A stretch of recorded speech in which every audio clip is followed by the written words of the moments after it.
Hello, hello. I really want to ask y'all a question. I really want to see what parent can relate to me right now because I'm kind of scared. I'm really kind of fucking scared. Dead ass. So, the other day I'm watching one of my shows, Sabrina, and I'm trying to pay it no mind, but it's going on for a long time. So now I have to ask questions.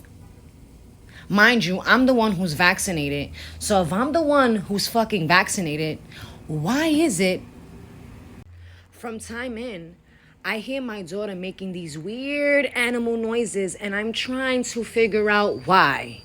And I'm not talking about cat and dog noises. I'm talking about dinosaur noises. I'm talking about T-Rex shit, pterodactyl shit.